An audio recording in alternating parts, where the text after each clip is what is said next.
Advance का एक previous year question है, ठीक है, जो कि आपको बहुत ही देखने में आपको काफी कुछ यहाँ पे दिखेगा। एफ है, जी है, सारा कुछ एफ एंड जी के टर्म्स में है। ऑप्शन में भी इतने कुछ बड़े बड़े टर्म्स सब लिखे हुए हैं, लेकिन इसको आप 30 सेकंड भी नहीं, आप 10-20 सेकंड के अंदर आप इसको सॉल्व कर सकते हैं। ये इतना आसान सा सवाल है। ये जस्ट आपकी साइकोलॉजी के साथ आपके खेल रहा है। आपको क्वेश्चन देख के लग रहा है कि बहुत बड़ा कुछ है, बट एक्चुअली में आप अच्छे से अगर शांत दिमाग के साथ अगर बैठ के करेंगे इसको, तो आपको दिखेगा कि इसमें कुछ नहीं है। It is just trying to play with psychology. तो ऐसे क्वेश्चन भी जेई में आते हैं। अगर इस तरह के क्वेश्चन अगर आएंगे तो इसको कैसे सॉल्व करेंगे, वो भी 10-20-30 सेकंड के अंदर में। चलिए इसको देखते हैं।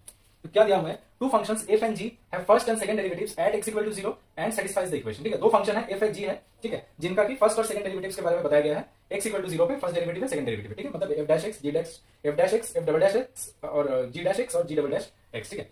और ये कुछ रिलेशंस दिए गए हुए हैं, ठीक है, ये एक रिलेशन है, ये एक रिलेशन है, ये एक रिलेशन है, ठीक है। आपको यहाँ पे ये सब रिलेशंस भी देख के आपको लगेगा कितना कुछ दिया हुआ है, सारा एफ और जी के टर्म्स में है, ठीक है। और फाइनली देखिए आपको जो यहाँ पे जो दिया हुआ है ना, ऑप्शंस जो है, ऑप्शंस में भी आप अगर आएंगे, सारा कुछ everything is in terms of F and G. मतलब आपको देख के ये लगेगा, और बेसिकली ये है भी कि आपको बेसिकली एफ एक्स और जी एक्स आपको निकालना है। आपने अगर एफ एक्स जी एक्स अगर आपने अगर निकाल दिया तो f x by g x आप निकाल सकते हैं। उसका जो मतलब उसका भी जो डिफरेंशिएशन जो है वो भी आप निकाल सकते हैं।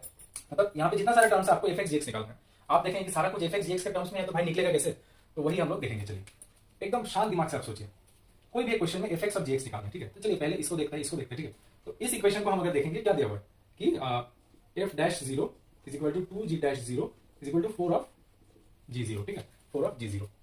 अभी इसको भी हम लोग अगर देखेंगे ना, तो यहाँ पे आप देखिए, यहाँ पे आपको बाकी कुछ चीजों की तरफ देखना नहीं है फिलहाल, खाली इतना को आप देखेंगे। 6 f of 0 is equal to 3, मतलब 6 f of 0 is equal to 3। इससे हमारा एफ ऑफ 0 निकल गया, तो ये क्या हो गया 1/2, ठीक है। तो एफ ऑफ 0 हमें निकल गया। अभी देखिए एफ ऑफ 0 और जी ऑफ 0 के बीच में इक्वेशन दिया गया हुआ है।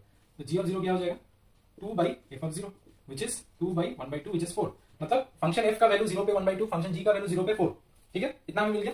अभी इसी को यूज करेंगे इस इक्वेशन पे, ठीक है। तो देखिए अभी जी का वैल्यू है 4, ठीक है। अगर बहुत जल्दी अगर सॉल्व करना है ना, मैं तो आपको समझाने के लिए इतना कुछ लिख लिख के कर रहा हूँ, लेकिन आप एग्जाम पे आप जब सॉल्व करने लगेंगे ना, तो इतना कुछ नहीं, डायरेक्ट आप वैल्यूज में पुट करेंगे। जी ऑफ 0 का क्या है, 4 है, 4 4 16 है, ठीक है ना, ये हो गया आपका 16।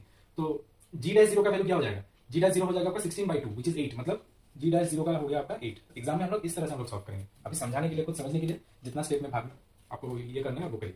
तो और now your what is your this F dash 0, F dash 0 का वैल्यू क्या हो जाएगा, ट्वाइस ऑफ जी डैश 0। तो twice of g dash 0 is 16। तो देखिए एफ डैश 0 जी डैश 0 दोनों आपको मिल चुका है। तो सिंपल अभी इस पे आ जाइए, इसको भी देखते हैं, इसको भी देखते हैं, दोनों सेम ही है। हमको अभी देखना है कि 1/2 है कि 1 है, और ये जो क्वेश्चन है आपका वो सिंगल चॉइस है, ठीक है। और ऐसे भी मल्टीपल चॉइस भी अगर होगा तो एक ही इसका ही होने वाला है, ये सब ऑप्शंस होगा नहीं।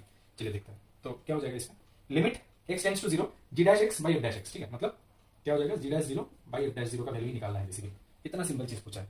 8/16 इज 1/2, मतलब this is your correct answer and this is your wrong answer. अब ये सबको भी आप बैठा के आप देख सकते हैं।